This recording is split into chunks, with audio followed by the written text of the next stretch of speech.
No me sintió y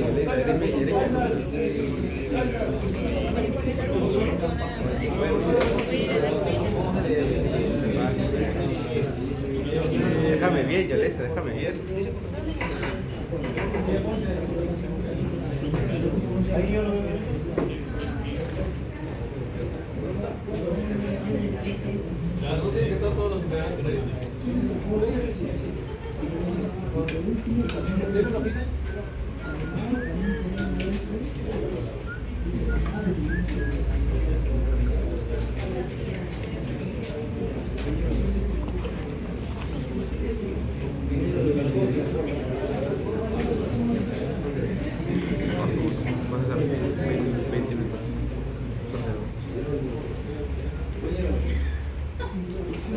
Listo, empezamos.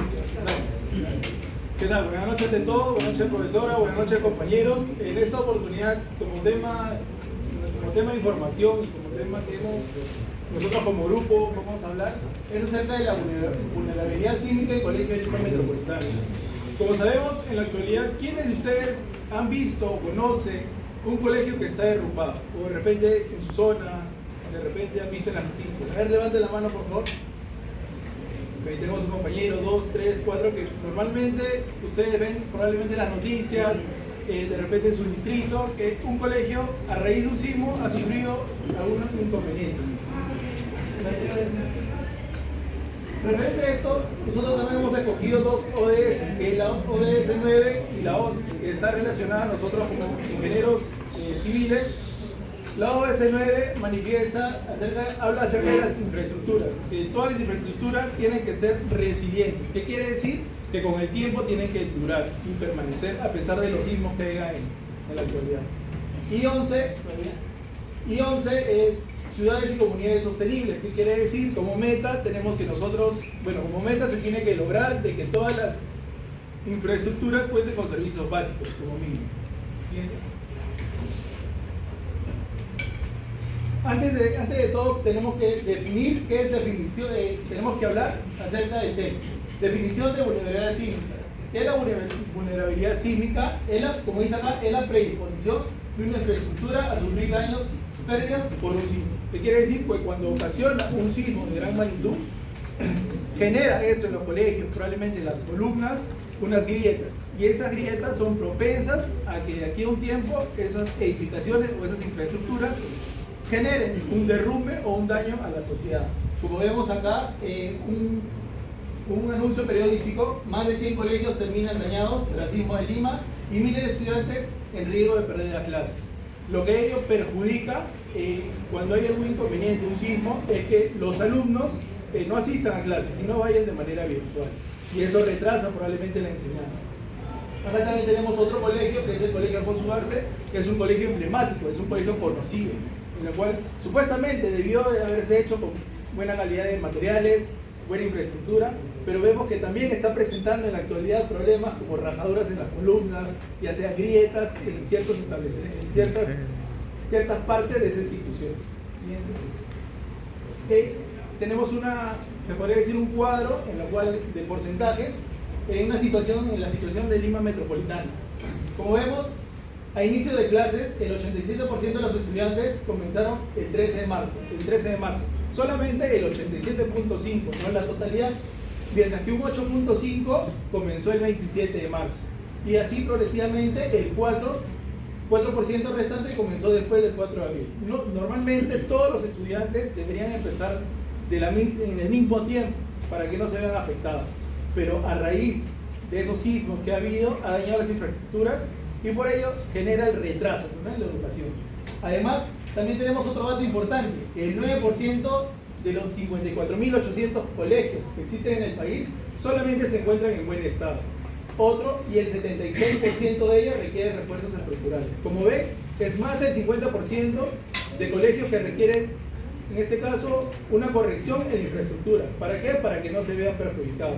Y ahí es donde nosotros como ingenieros civiles tenemos que entrar a tallar para poder mejorar eso.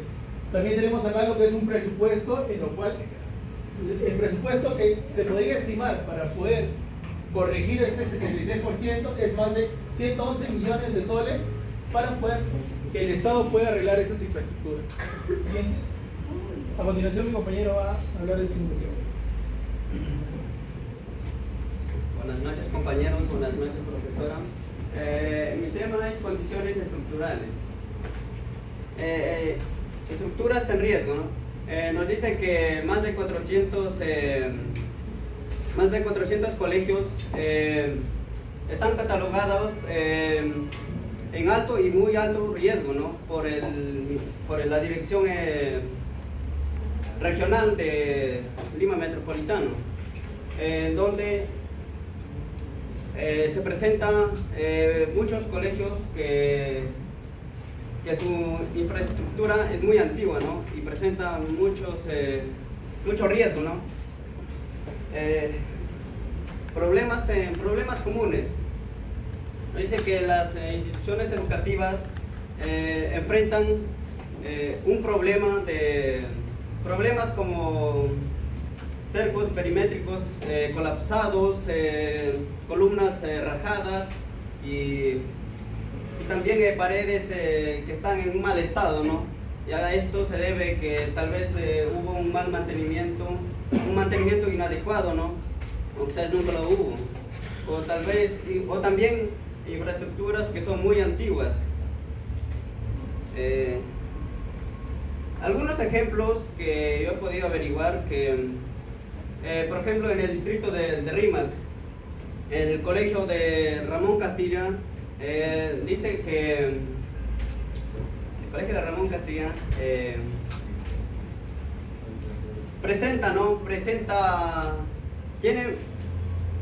tiene 8 aulas que están presentan un alto riesgo, ¿no? Y también uno de sus pabellones están totalmente inhabilitados, ¿no? Esto se debe a la causa de una mala infraestructura que tiene, ¿no?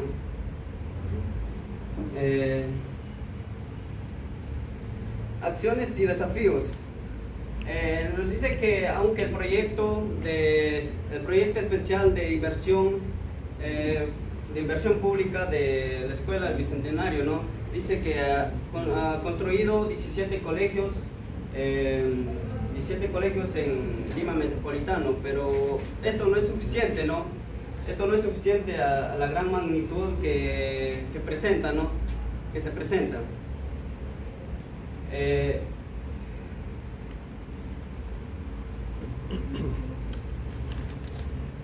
Colegios en el cercado de Lima. Nos dice que hubo una evaluación de más de 56 escuelas o colegios educativos públicos de los en el cercado de Lima, ¿no? Donde 21 colegios resultaron que tienen deficiencia, ¿no? De una mala infraestructura. Esto se debe que presentan, ¿no?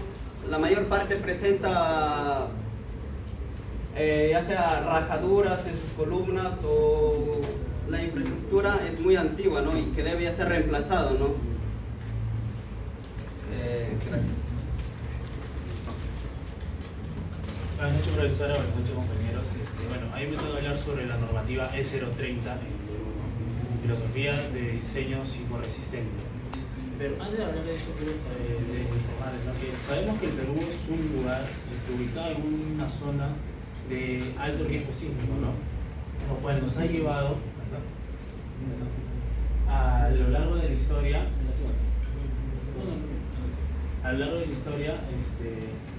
ver cada sismo que ha habido. Muy bien, pues,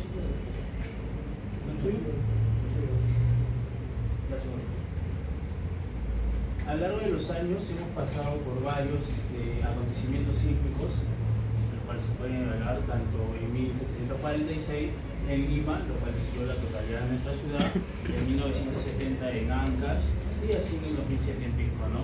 Eso nos dio una gran lección tanto a la comunidad, a la ciudadanía, como a nosotros los ingenieros, en ver cómo llevamos la construcción de nuestras infraestructuras, ¿no? Lo cual nos lleva al origen de esta normativa. En 1970 es cuando nace la primera normativa de sismoresistencia, la cual después de ocurrido del terremoto de Ancash, que fue de 7,9 grados centígrados, que conllevó a más de 70.000 víctimas, se implanta la primera normativa de sismoresistencia, la S030, ¿no?, de Perú. Lo cual, años después, en 1974, en Lima ocurrió otro sismo, lo cual llevó a evaluar que se tomaran importancia los suelos, ¿no?, en qué suelo se construía, lo cual en 1977 hizo que se actualizara, post del terremoto de Lima, la normativa de en qué suelo se edificaban las estructuras, las cuales se realizaban.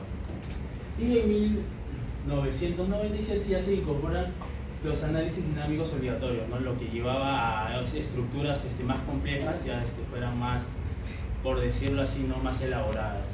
Y en el año 2003 ya vienen revisiones metodológicas internacionales, lo cual nos hizo expandirnos a salir de lo que era Perú y traer nuevos conocimientos de afuera para poder elaborar también en nuestra ingeniería, ¿no?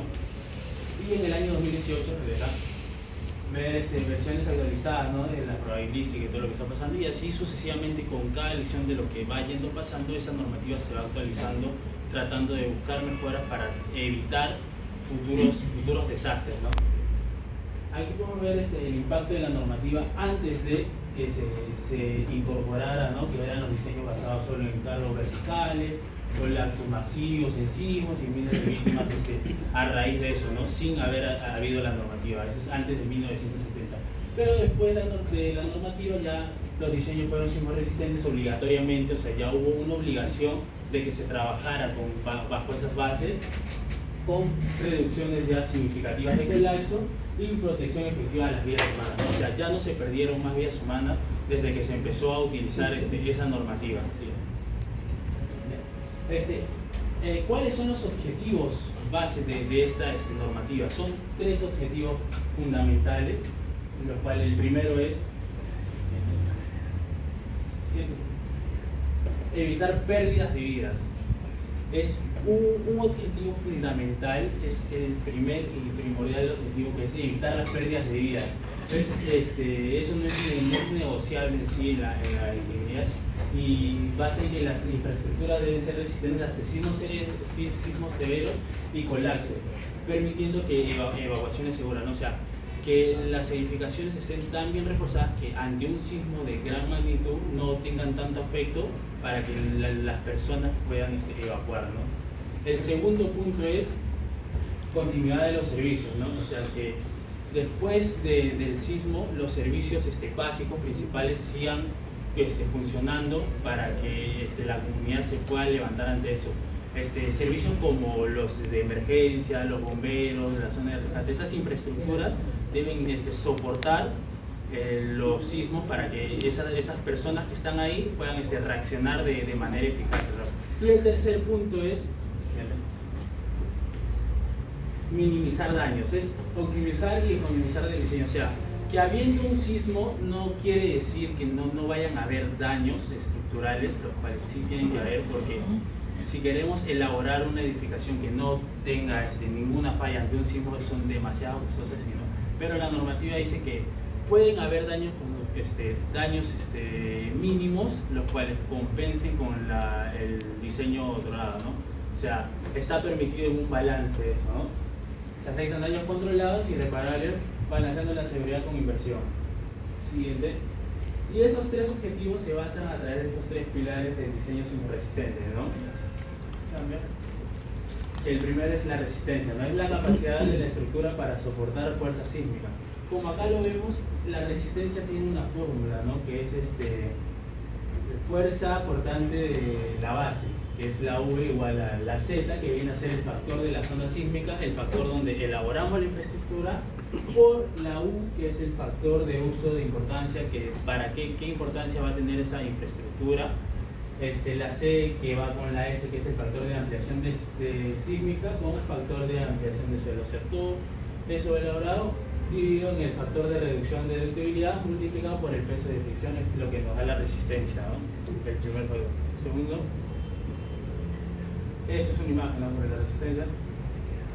Siguiente, la ductibilidad es segundo factor, que es la capacidad de deformidad que tiene que tener una estructura, ¿no? En el caso de que haya un sismo, esto diciendo, reduce las cargas como se puede ver acá, pasa la diapositiva.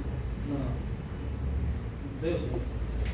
Alguna imagen antes de avanza. Ya, una imagen, avanza.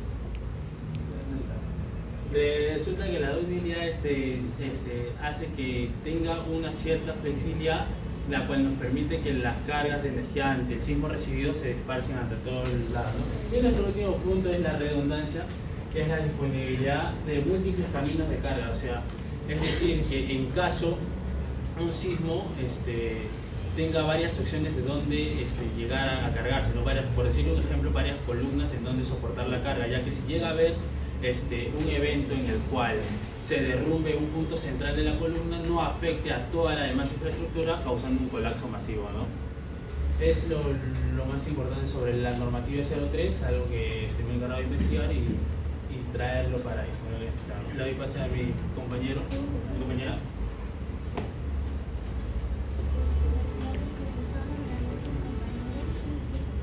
Un tema que me tocó son los factores de riesgo frente a un sismo de gran magnitud en Lima. Los colegios de Lima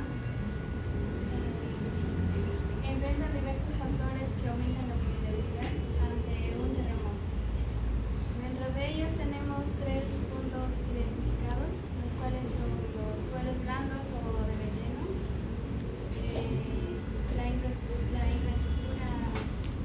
la construcción informal las construcciones informales y precarias, asentamientos en zonas de riesgos. El punto 1. Muchas construcciones están construidas en zonas con terrenos poco estables. El punto 2. Construcciones informales y precarias existen en colegios con materiales inadecuados o sin una supervisión técnica, lo cual reduce su resistencia e infraestructura. El tercer punto, asentamientos en zonas de riesgos.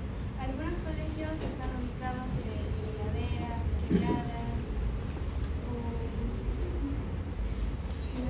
quebradas o zonas propensas a derrumbes y deslizamientos. La gran cantidad de estudiantes en espacios reducidos dificulta la evacuación rápida y segura. Entre estos factores incrementan el riesgo de pérdidas humanas, daños materiales y la interrupción del servicio educativo. Les paso a mi compañero. Buenas noches, profesora y estudiantes. Voy a hablar sobre el tema que es estrategias de reforzamiento y mitigación de vulnerabilidad.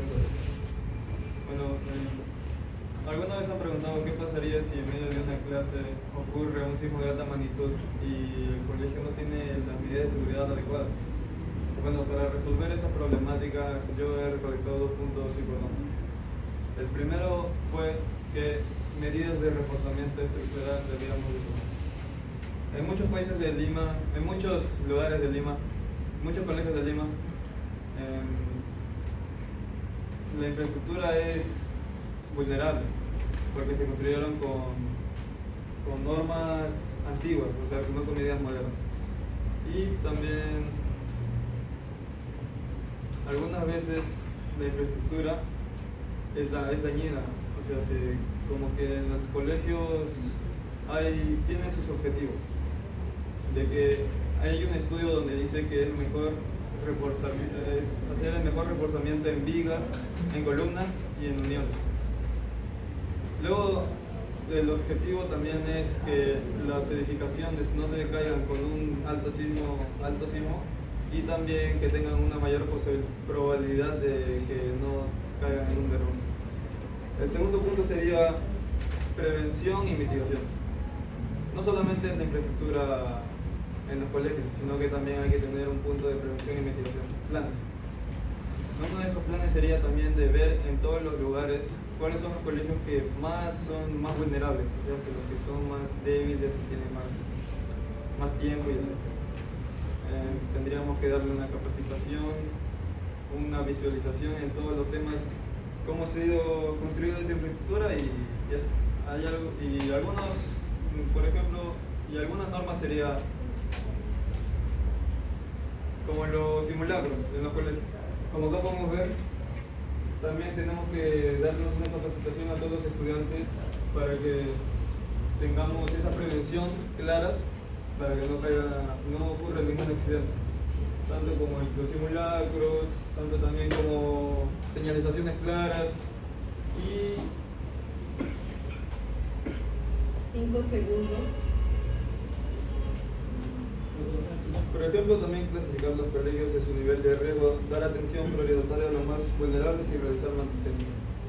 Bueno, la frase final es que invertir en colegios seguros no es un gasto, es una inversión en el futuro de nuestros estudiantes y de toda la sociedad. Gracias.